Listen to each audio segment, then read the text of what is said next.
computer right now.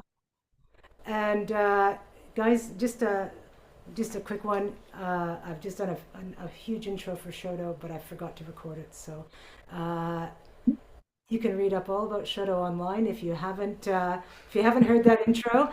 And right now, please, without any further ado, I will leave the talking to Shodo Spring. Thank you very much, Shodo. Thank you so much, Jose.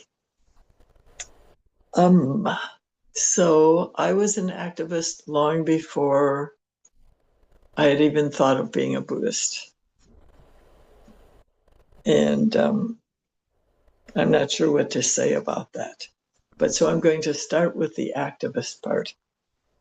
I worked on this book for 6 years, about 4 years writing and about 2 years editing, and then just waiting for things.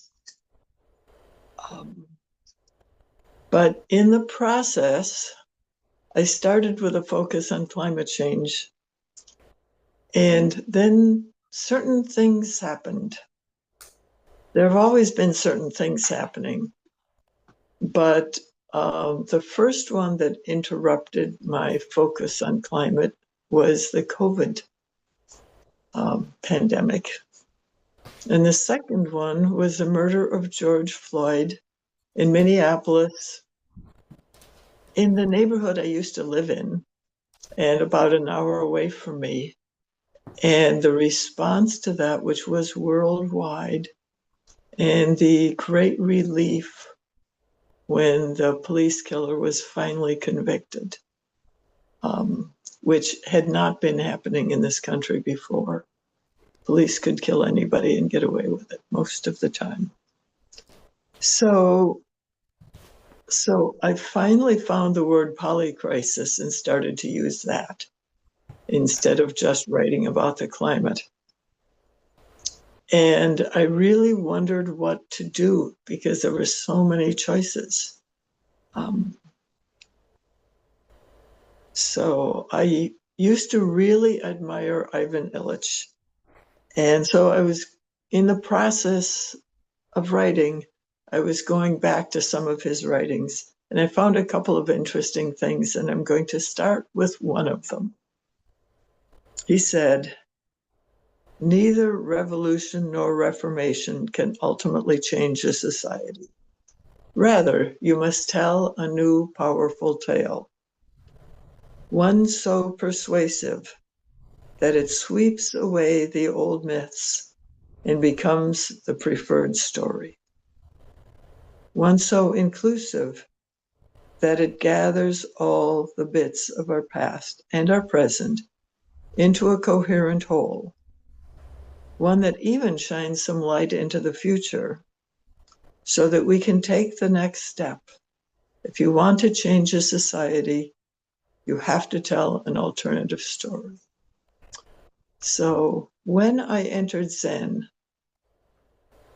the first thing that caught my attention was the vow, and specifically the first vow to free all beings. And I could not say why that was what struck me, but it seemed right, correct, appropriate. It was mine anyway. And so this question of changing a society, I'm aware there have been societies that were very Buddhist, and you can tell, they do better than societies that are based on other kinds of principles. And they particularly do better than this one. I'm sure you've noticed that we're having a little trouble here in the United States. And so I did lead that walk along the pipeline. And in my mind, the walk was a ceremony or a ritual. And it did include Zazen, although we had people there who didn't choose to sit Zazen. And it included walking in connection with the earth. And that was what I needed to do at that time. And then I needed to plant myself. And so I bought the land, called it, it's not quite a farm. but I call it the farm. And I chose to live with the natural world more than with humans. Um, so I'm going to add the new story that I want to tell. I believe it's the Buddha's story. And in writing the book, I started hoping to appeal to everybody who had a little dissatisfaction about the way things are going now. And they would have to have some openness to certain concepts of mind. They would not have to be committed to believing their thoughts. And then there's a piece of the story that is about asking for help. So I'm mentioning that because sometimes I get involved in the other things and I forget to say it.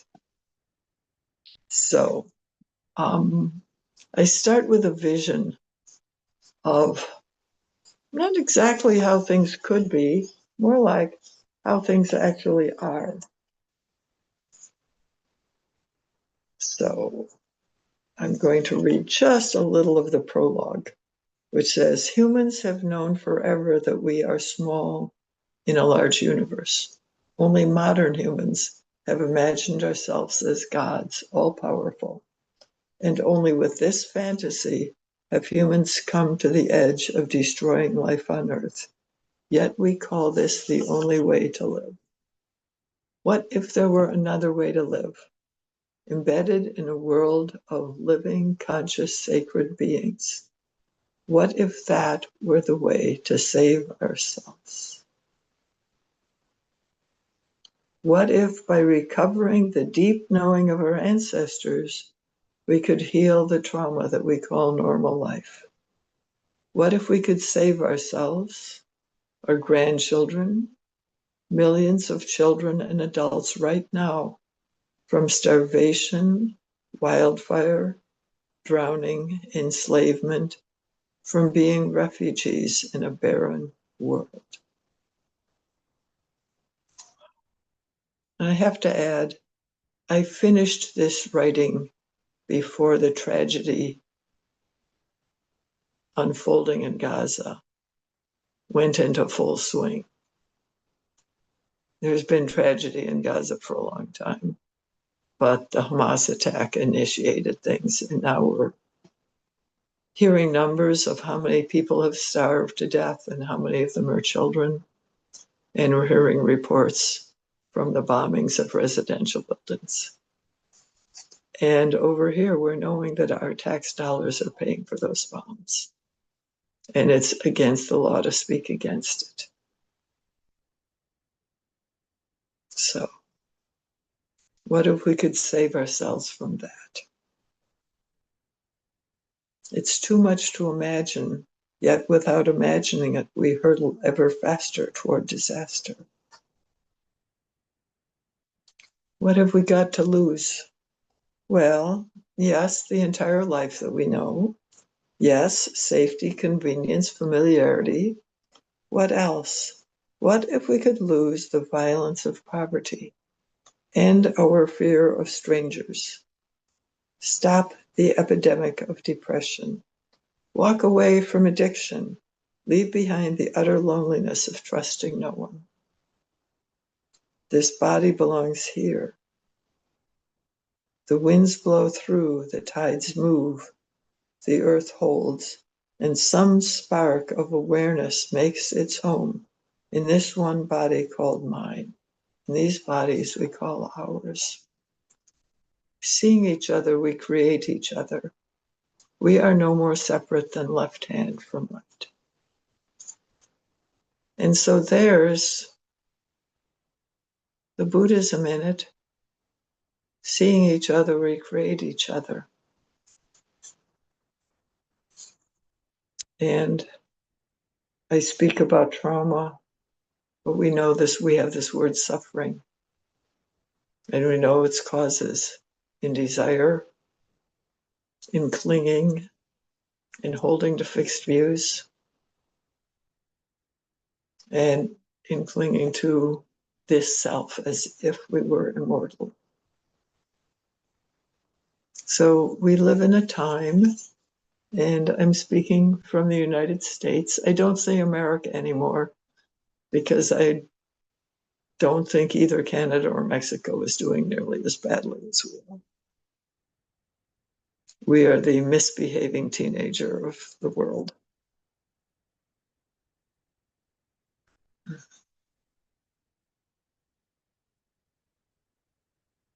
I lost my train of thought.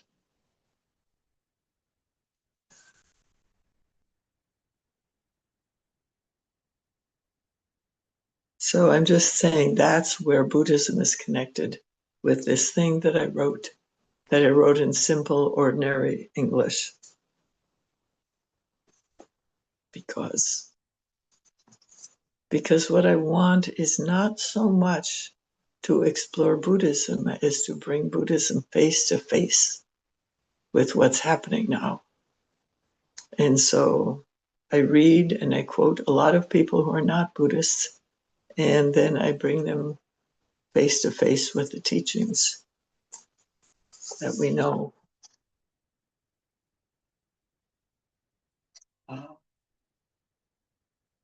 So I said, the reason we think climate change is hopeless is because we think we're the only ones here. It's not only a refusal to let go of the comforts of industrial civilization. It's also that we look only for technological solutions. We refuse to work with trees and prairies, wolves and deer, to ask for help from mountains and oceans. We assume they are unconscious and treat them as lifeless objects, even as both science and practice increasingly prove otherwise. So my words are an invitation to come back to being home in the earth and having a family that goes beyond our near family or our community or even the whole human species. And then he wrote some things about trust. It seems to me that we don't trust the world in which we live. Albert Einstein was once asked, what's the most important question? And he said, the most important question is this: is the universe a friendly place or not? Now, different civilizations and cultures over the millennia have had different answers to that question about the universe being a friendly place.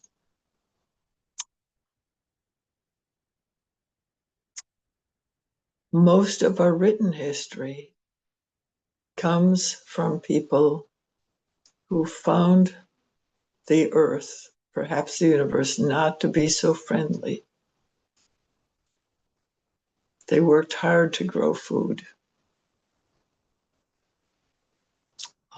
If you go back earlier, you find people who thought that food was easy.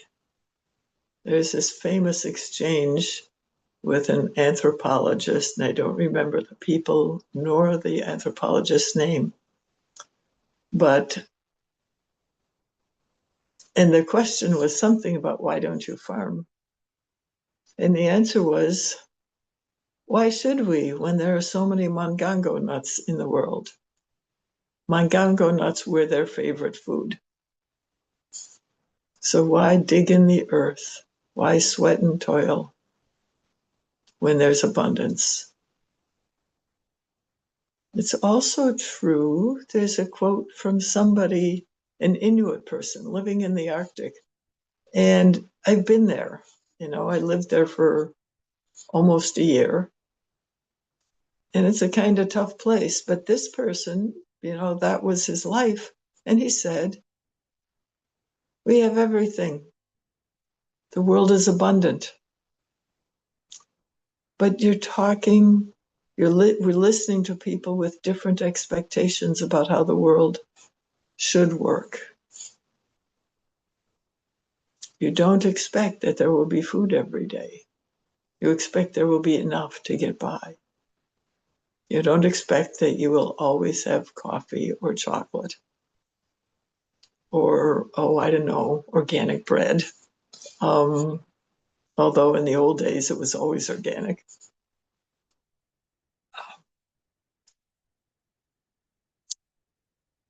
You let life give you what it gives you,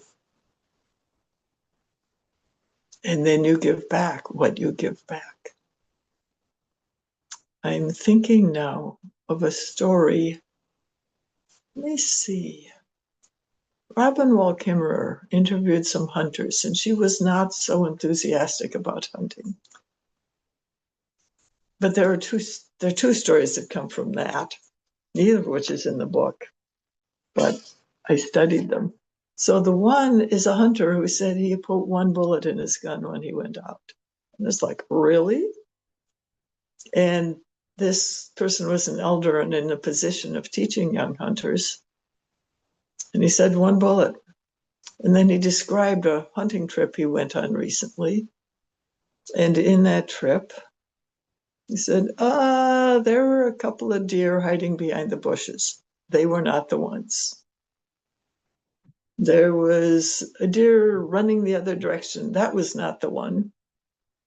And then there was a deer who came, looked at him, and planted herself broadside. That was the one. And he shot that deer. He probably made an offering before he went out. And I'm certain he made an offering before he took the harvest, took the meat. The way so-called primitive peoples relate to eating animals is completely unlike the way we relate to them.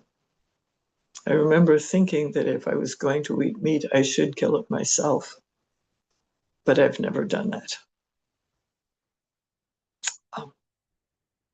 The other story is from someone who had been a hunter or a trapper and did not like the killing.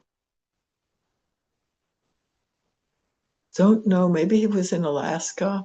He lived in a place, and he was a native person, and he lived in a place where there are certain kinds of jobs available to the average man, different jobs to the average woman. But anyway, so he joined a logging crew, so he didn't have to kill the individual animals.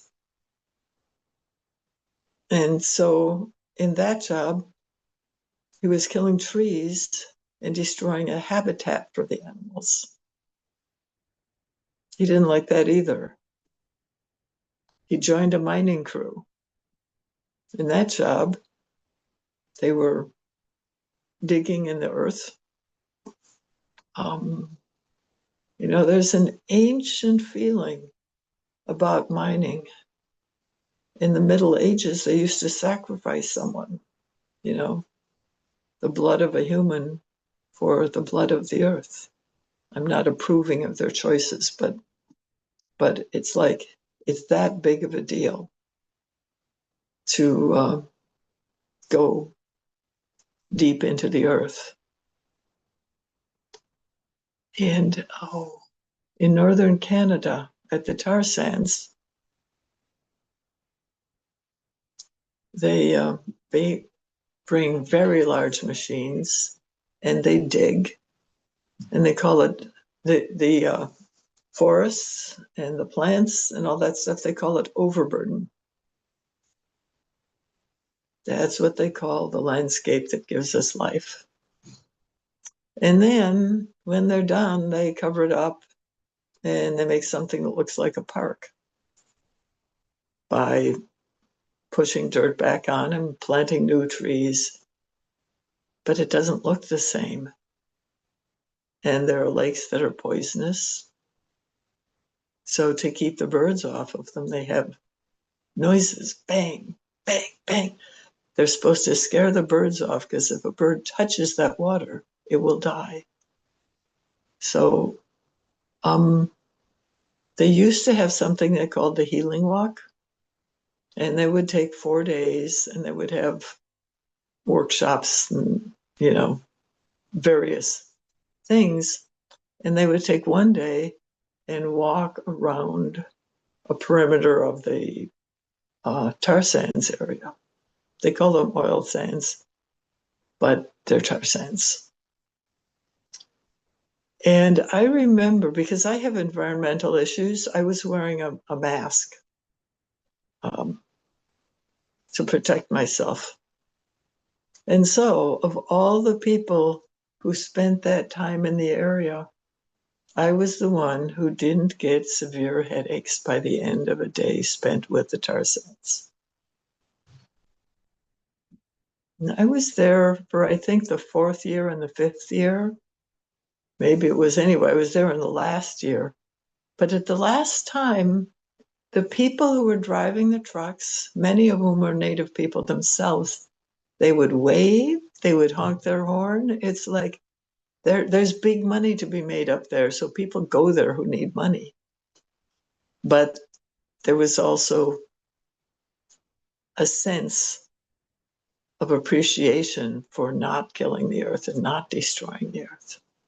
So that first man, he went back to trapping because it was less harmful than the industrial kinds of jobs that were available. And so we live in this world, and we have to choose what we participate in and what we don't, and what we call harm and what we don't call harm.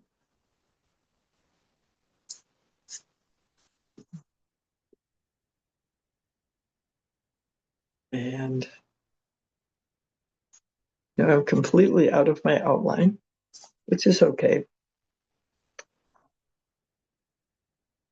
Okay, I want to talk a little bit about history and prehistory, because most of us don't know this, and it's really important. And the reading that I did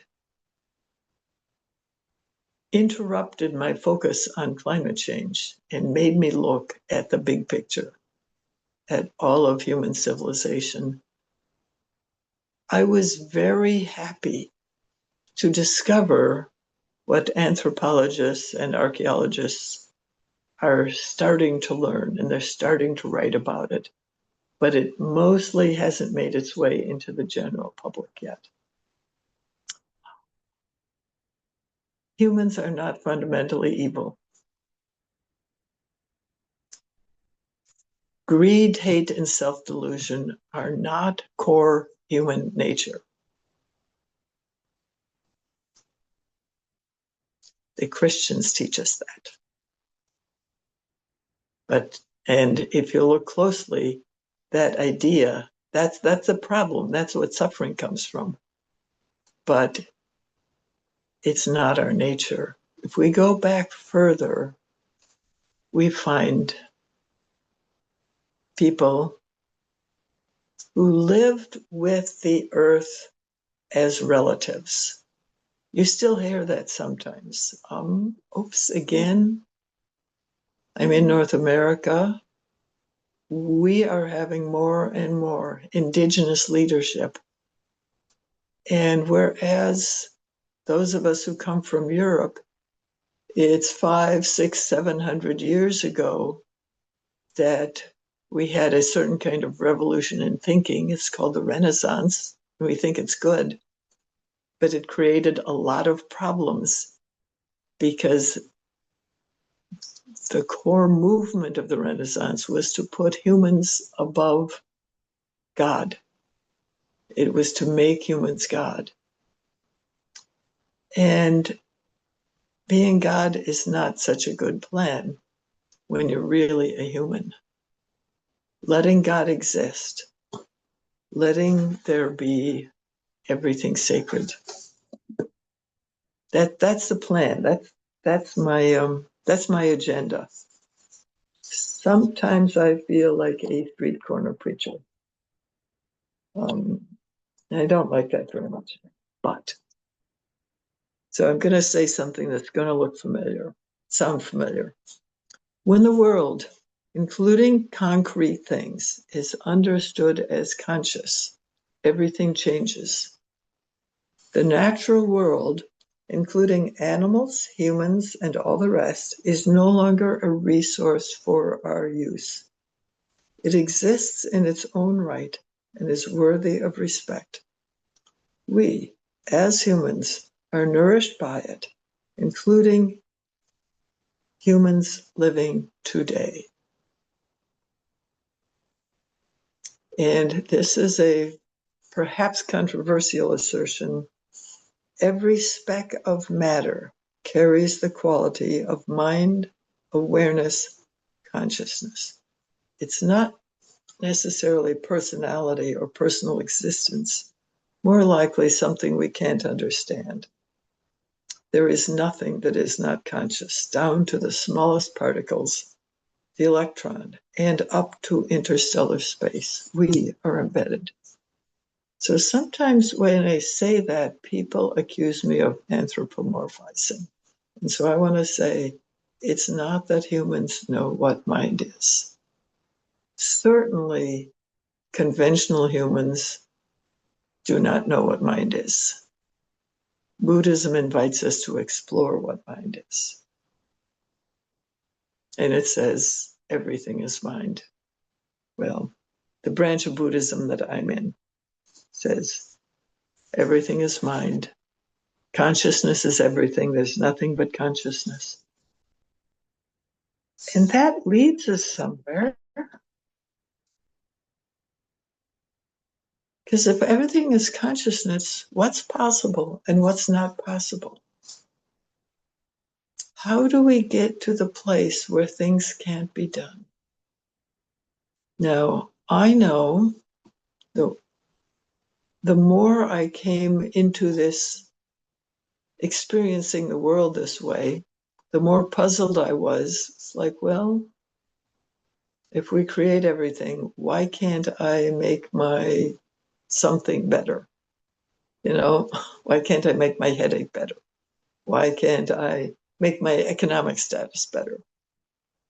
But it's sort of like, it's not my consciousness, it's the big consciousness.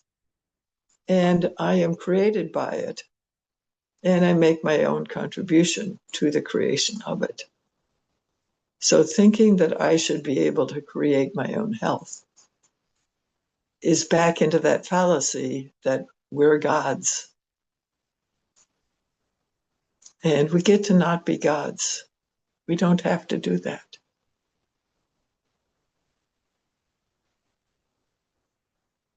So people think of the God state as something desirable. And I'm saying the human state is more to be preferred. The human state in which, every moment I'm different. Every moment you're different. And here we are talking to each other on this weird technology. So we're a quarter of the way around the world from each other. Isn't that strange? People used to have to walk for miles or sail on sailing ships or paddle canoes for months to get to talk to somebody on the other side of the world.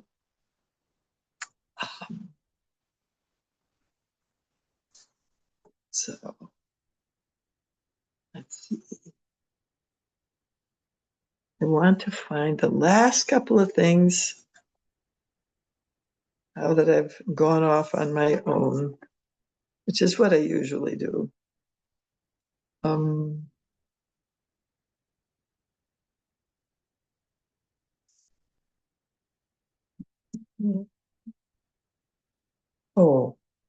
So I have a chapter titled Changing the Structure of Reality.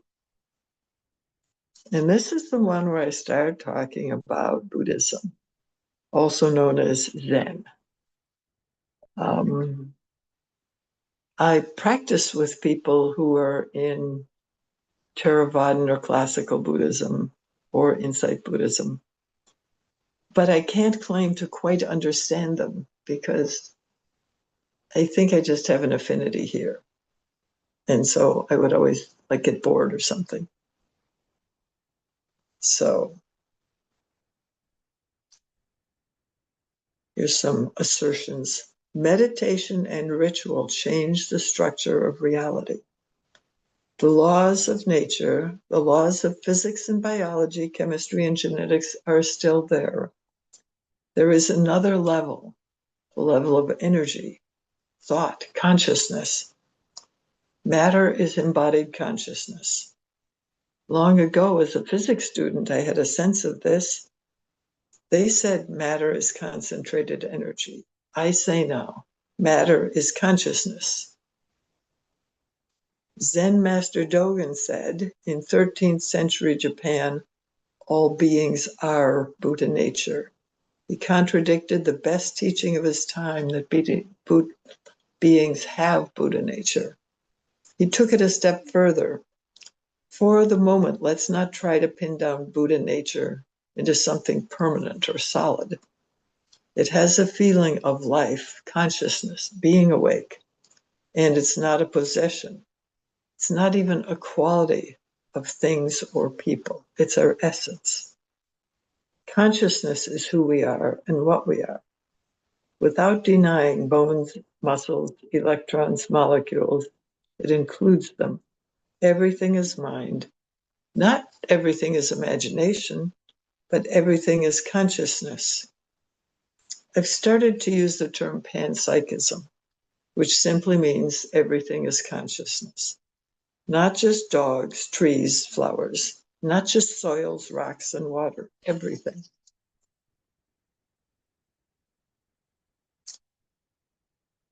There are rules that say only the mundane exists and there is no sacred. These are human rules. Meditation changes them. The rules that say you are alone, or the rules that say you are supreme. It changes both of these, the miserable and the arrogant versions of isolation.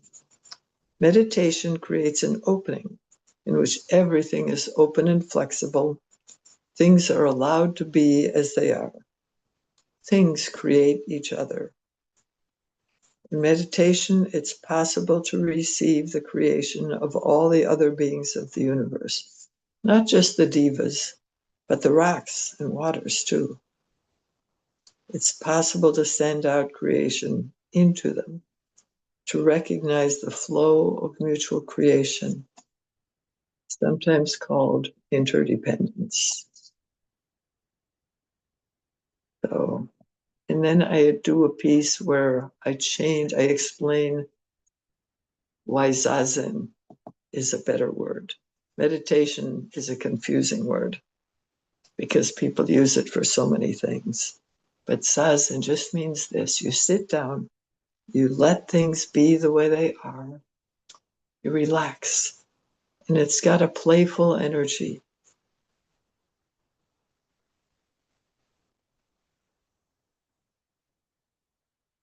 Play is what you do with no goal.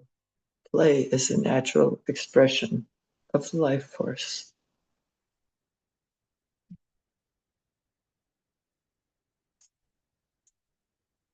Sitting Zazen is about allowing things to be as they are.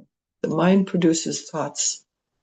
We normally take those thoughts as proof that we exist. Like as Descartes, I think, therefore I am. We want to exist. We want to be real. And we have a mistaken idea that it's either existence or annihilation. It's hard to back away from the evidence that I have these thoughts, therefore there is an I who has these thoughts, therefore I'm real. But thoughts just happen. So in sitting Zazen, we allow things to be alive and changing and interconnected. We give up the fight for control and permanence. And when we lose that fight, we can be alive. and that is play. So you sit zazen, and your mind shows up, and it wants your attention, and it wants you to exist. And so you drop that thought eventually, and it comes back with another thought, because thoughts are how we convince ourselves that we're real. We're real and we're ephemeral. We're real and we're part of this whole business. We are a participant in the creative dance of life. So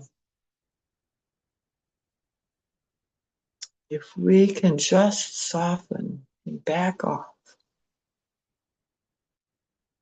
we can be part of that creativity. And then there's not a question about dying. There's not a question about being real.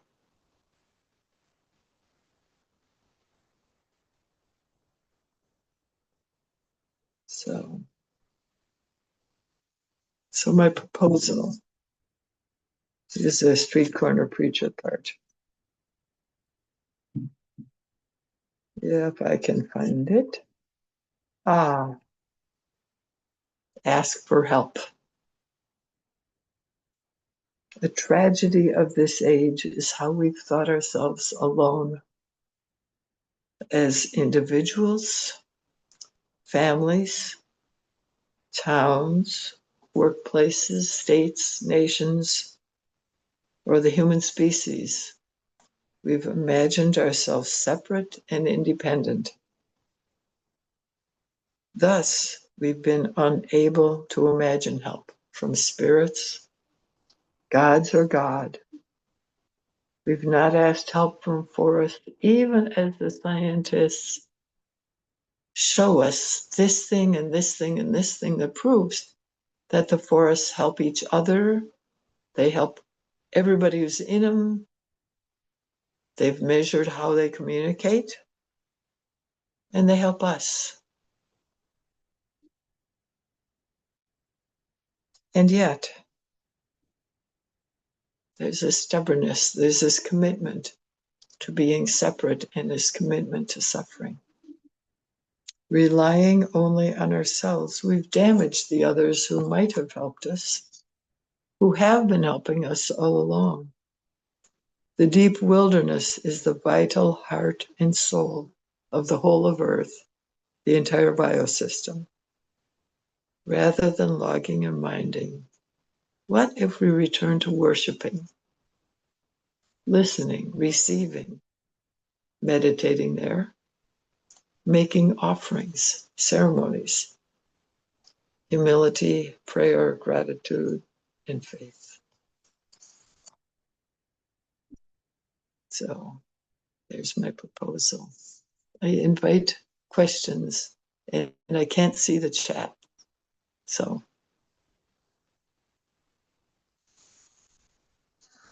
I'm just going to just open it up. If anyone has any questions, please feel free to raise your hand. And yeah, I'll just put this on gallery mode. I'm not quite sure what mode to put it on, which is best, but maybe gallery. So if anyone has any questions for Shodo.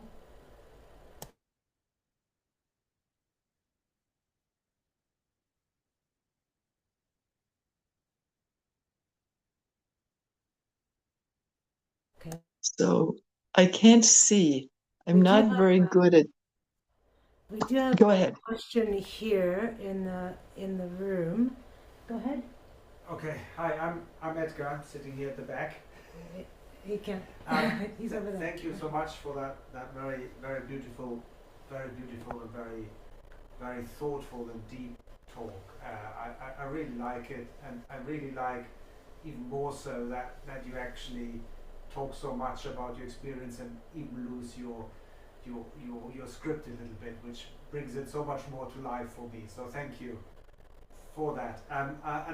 What really echoes and chimes with me is the notion that we as Buddhists, Zen Buddhists, people that we are here do have, yeah, I think we do have to find, and we do need to answer for what's happening.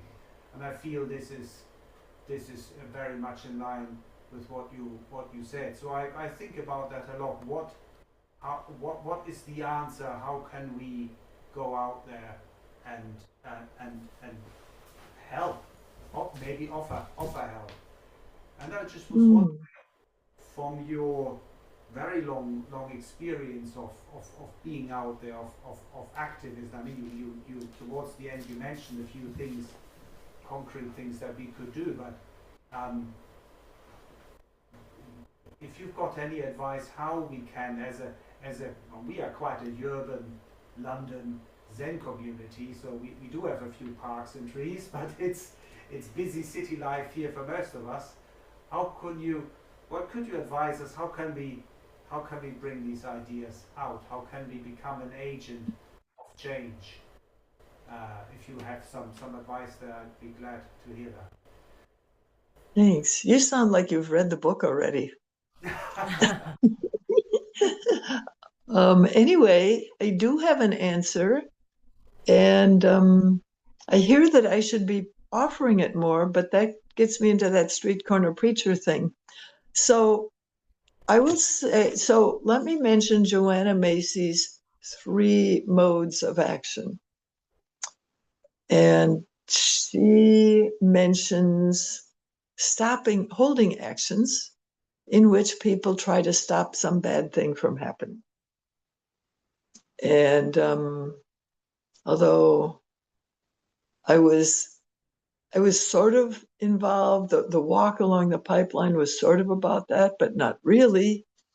And then I went to the Dakota Access Pipeline and froze. And some people were going out there and getting arrested and doing protests. And I was just kind of going to morning prayers and trying not to freeze. And then here in Minnesota, we had line 3, and the bad guys won. It's there. And the pollution and all that bad stuff is everywhere. But so doing things to stop them at some level, and there should be some strategy and thoughtfulness about it. But anyway, so that's one. The second one is building the new society. And I'm surrounded by those people here because I live in an area that has lots of small farms, mostly organic, often permaculture. And so that's creating the structure that can replace the monster when the monster dies. Oh, I have to talk about Rehi Haslet Marroquin there.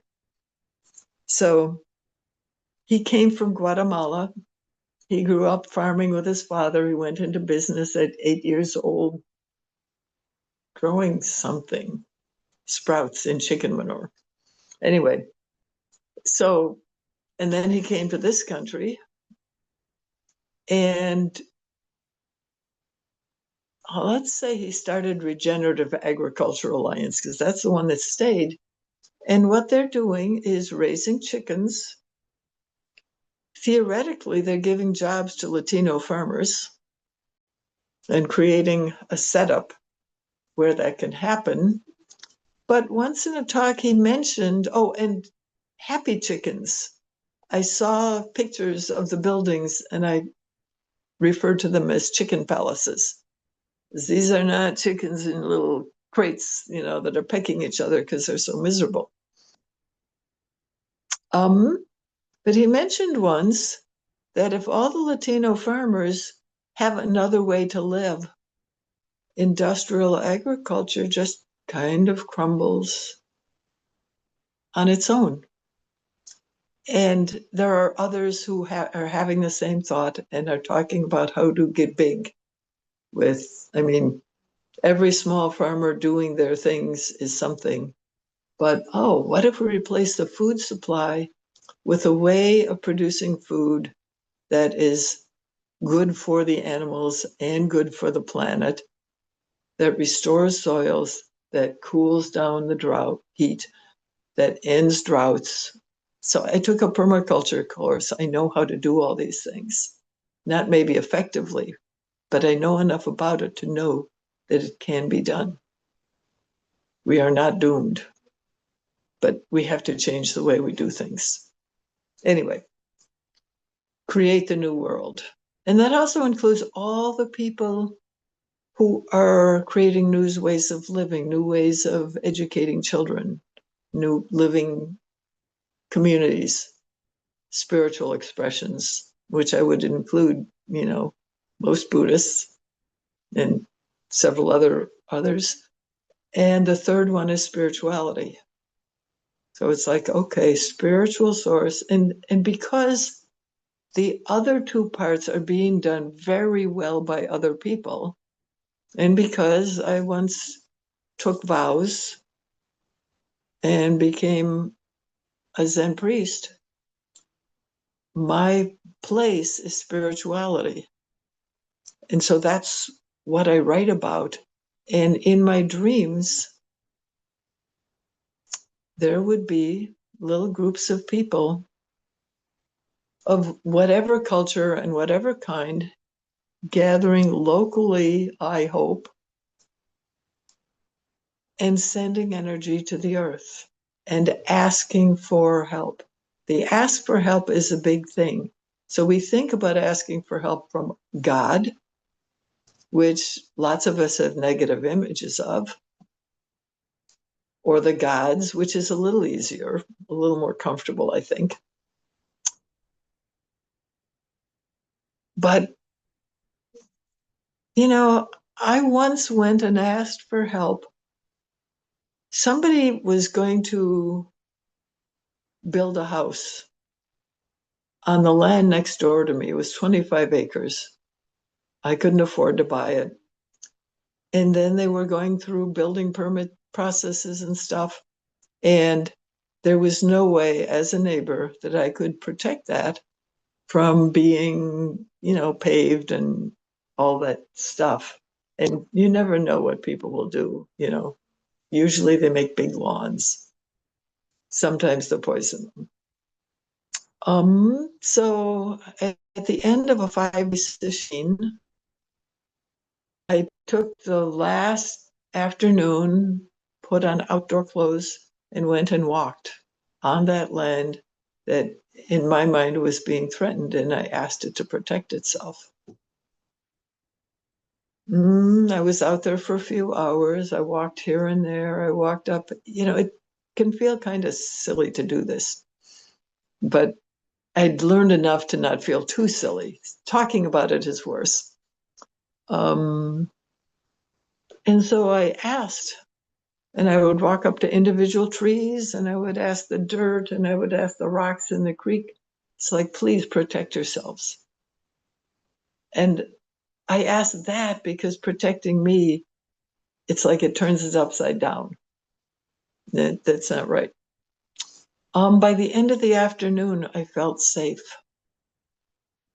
I was getting not so much words as feelings. And even the buckthorn, now you have to understand invasive species. So kind of our worst invasive plant is buckthorn here. Even the buckthorn said they would help. And I have not, somebody actually did buy that place and they may eventually build there. But my relationship with the place changed. There are other people who have maybe more dramatic stories, and I've read some of them. Monica Gagliano is one such. The plants tell her what to do. The plants got her grants so she could do research on plant intelligence, and it just keeps going on from there. She was a researcher, so her story is great, and she has a book. Anyway, so I propose we do that. We listen, and doing it in groups, the part about being in groups is like, I didn't talk about that. I write about it a little bit. But, if we are going to live as human beings, it shouldn't be that listening to plants makes me separate from other people. There should be people that I can talk to about. So I finally did start talking about it, and I was amazed how many other people were doing the same thing. So that's a long answer. Thank you. Richard, you have a question for Shodo. Yeah. Thanks very much, Shoda, for your talk. It was very inspiring. And my question is, I suppose related to those three actions that you talked about, how could we as a Sangha take action? I mean, how can we, Mm, in one of those three ways, the Jhana Macy that you described, perhaps the holding or the creating of the spirituality, mhm. as a Sangha, how can we do that? Talking about things, talking about Mm. situations. How do we, yeah, I'd be interested to hear Oh, your advice. oh dear. Well, so since you're your own Sangha, um, I wouldn't dare to tell you what to do. Um, oh, I can tell you a starting point should you choose to try it out, though. So, I mean, you're deep in London, but there must be some place that has a little natural space that you can go to. Because Yeah, obviously I've never been in London, but yeah. Okay, so I, in trying to start, so it's like starting, and I had noticed that in my relationship with the land, I still had more the mind of killing than I had the mind of cooperation. And so I started watching this in myself and trying to back away from it, but watching it and being kind to it. I know where I got that, 500 years of my ancestors being that way and being pushed into being that way and being ridiculed if they were different. So, so I try to be kind to myself about it, and I try to learn something. And then I was doing these little, sometimes just an afternoon, referring to Earth Apprentice. So we put ourselves in the position of apprentice to the earth. And so I have a place that they call this owning, but it's my responsibility anyway. And so there's tons of stuff to do. And we would pick a section, I don't know. I mean, 20 feet square would be plenty, but mine are always bigger than that because there's a lot of land here. And we would spend time, we would sit zazen, and then we would go out and spend some time with the earth, listening. First, just being present and trying to feel our way into it, letting it be. So this is a little harder than sitting in the Zendo because there's so many distractions. But anyway, it's a practice, so practices are hard. And then we would intermittently go out and then come back and talk to each other. And somewhere along the way, we were asking the question, well, what do you want? How can we help?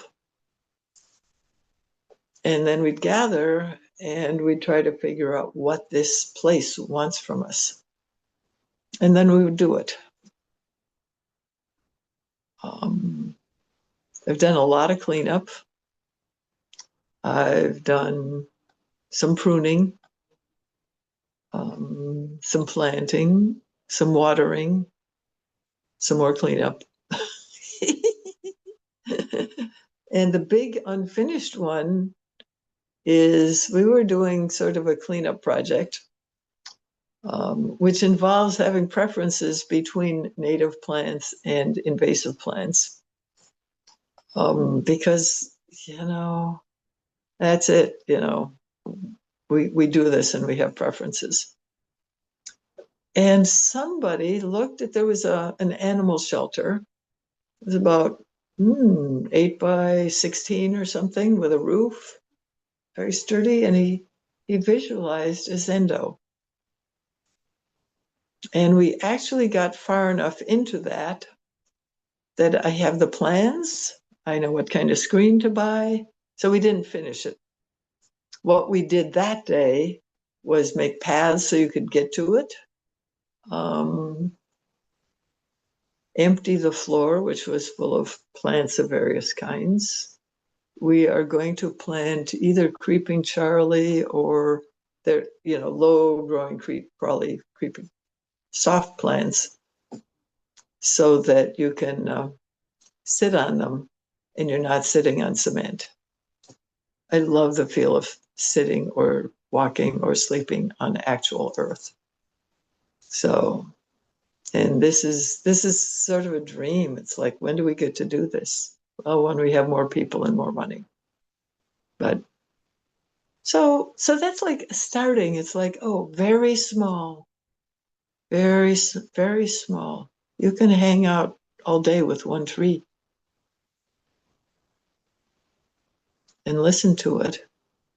And then maybe it will seem right to ask it for help. Oh, bring an offering. An offering can be anything.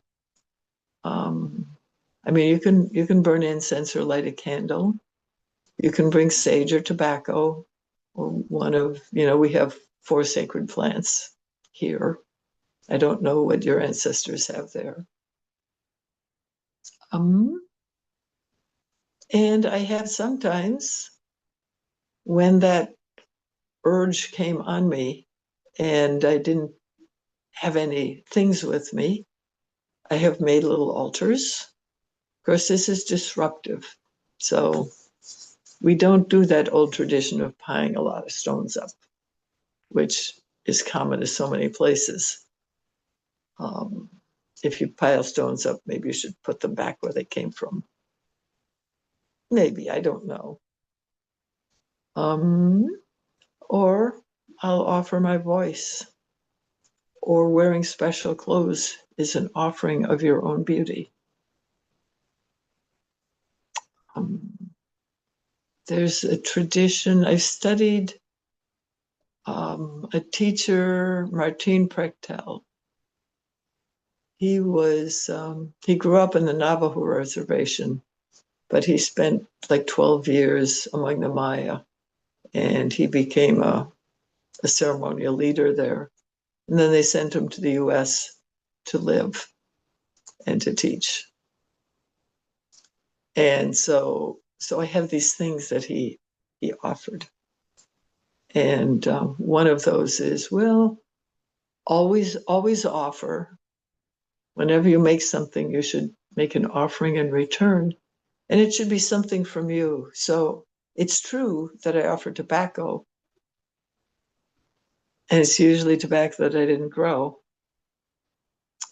But if I could offer, say, some food that I made, that would have more of me in it. So it's more of an offering.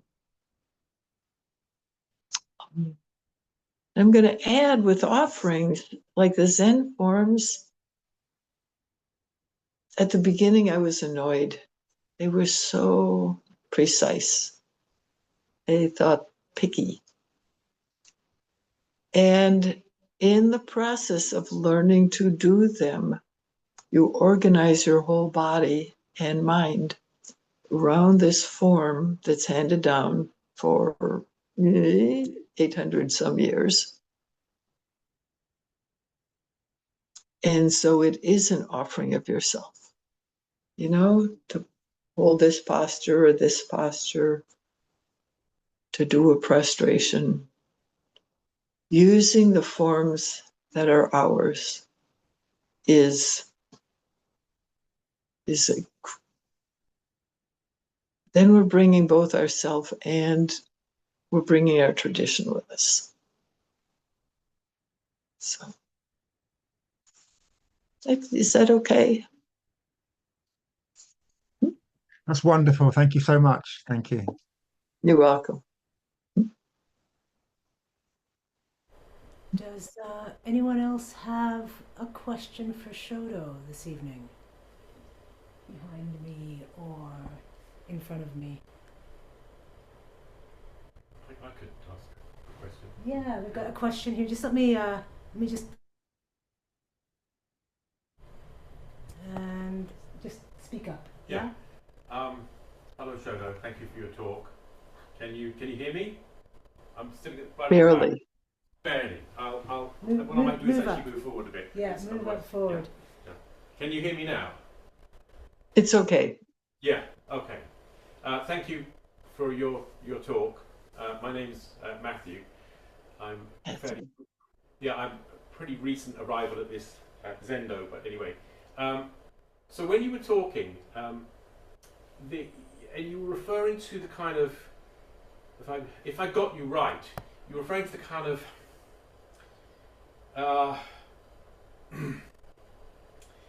the need, should I say, or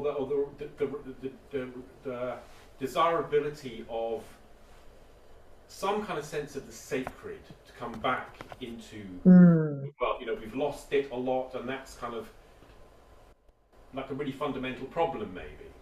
So when you were talking about all that, I was very strongly reminded, the way things kind of pop into your head. I was reminded of when the philosopher Martin Heidegger, who actually had some contact with Zen Buddhists at one point in his career, because some Japanese philosophers came and spent some time with him in Germany. And he was asked towards the end of his life. He was talking about the technological crisis. He identified it quite early on, despite his failings in some ways as a person. He did definitely kind of diagnose our quandary, perhaps earlier than most people. And he was asked, what's the solution to this kind of technological nightmare that we seem to be descending into with the destruction of the earth and all that sort of thing? And he said, only a God can save us. So that really reminded me, that phrase kind of reminded me of some of the stuff that you were saying. But then I was thinking, the problem with that is, as you also kind of referred, the idea of a God or gods is kind of problematic for some people. So I'm wondering if you have a sense of what that kind of sense of sacred, if it's emerging, what's it going to look like? Because most people are not going to become Zen Buddhists. Most people are still kind of wedded to either their atheism or their Islam or their Christianity or whatever. But do you see elements? Yeah. You use the word God yourself. So what is it that we could somehow? Can you kind of give a sort of tangible feel for us about what Martin Heidegger's God that we require would look like? It does, or that sense of the sacred that humanity in general could somehow sign up to, in some way or other, to move us on. Oh, right. My vision for everyone, the whole culture, rather than a few of us at a time. Wow. Yeah. I sort of don't dare to think about that so much, but I will make a stab at it. One of my thoughts was envisioning that there would be people gathering with what I call real religious experience. So right now, a lot of people go to church every Sunday, a few of them on Saturday or whatever. And that's a place of community. So I would like, and some people are trying, even some of the Christian churches are trying to get more lively. And actually, I think the Catholic religion has the most hope because they have all these saints and stuff, and they adapted better. Protestants came in and it's like our way or the highway, whereas the Catholics just took in all the gods and deities and made them saints.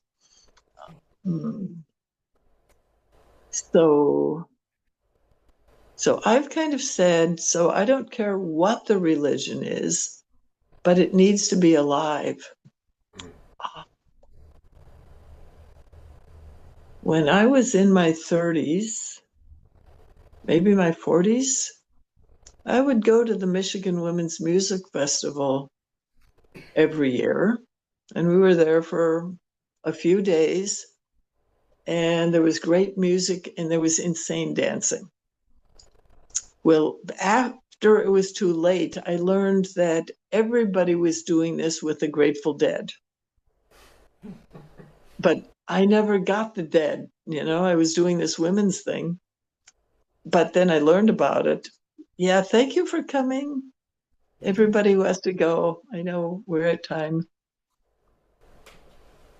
Joseph Campbell, was he at Burning Man?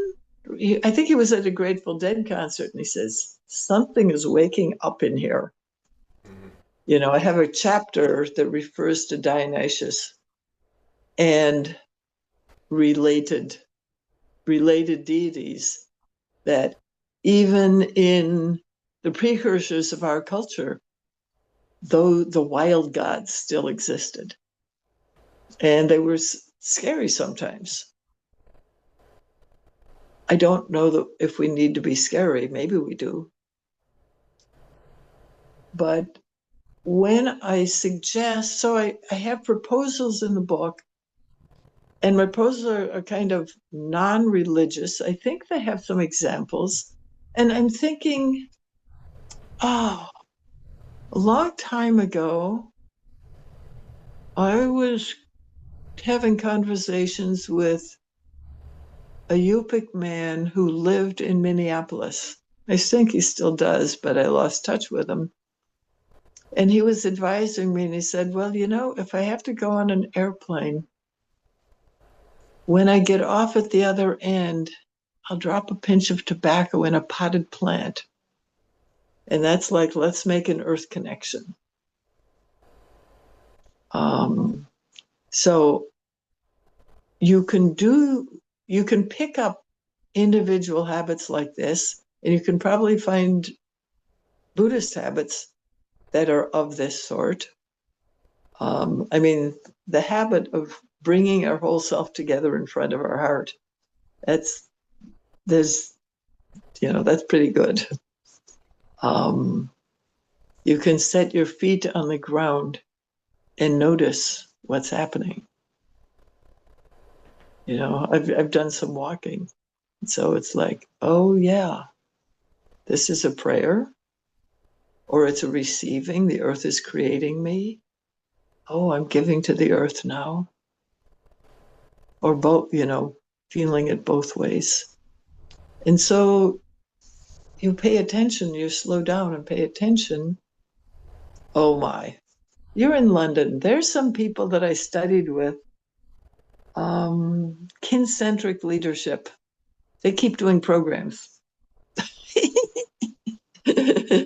in person, and I can provide the contact information for that.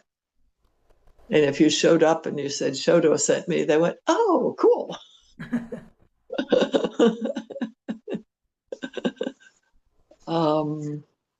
But it's like the British Isles and Africa and India and North America and South America, people are doing this stuff. We just don't know about it. And now it's coming, it's like it's making its way into Zen. And apparently I'm one of the voices, but I'm not the first one either. There are people a generation ahead of me that were, I've lost his name, Gary Snyder. Yeah. So it's like you open a door in that direction. And what you would do as a group depends on who you are as a group. So that's what I got. Thank you. Thank you. Thank you all so much. Incredible questions. Shodo, And thank you. thank you, host. For joining us tonight. If anyone has a final quick question, we might be able to squeeze one more thing in? No? Okay. I think we're probably done for the evening. Thank you so much for joining us. I Okay. just wanted to let everyone know that we do have several copies of Shodo's book here in the dojo, Open Reality. We ordered it directly from Sea Crow Press, and Mhm. if you can't come to our dojo and pick up one of the copies that we've got here, I do encourage people to go to Sea Crow Press. They do have shipping directly from the United Kingdom. So it's not, Oh, good. yeah, directly from the Yeah. UK.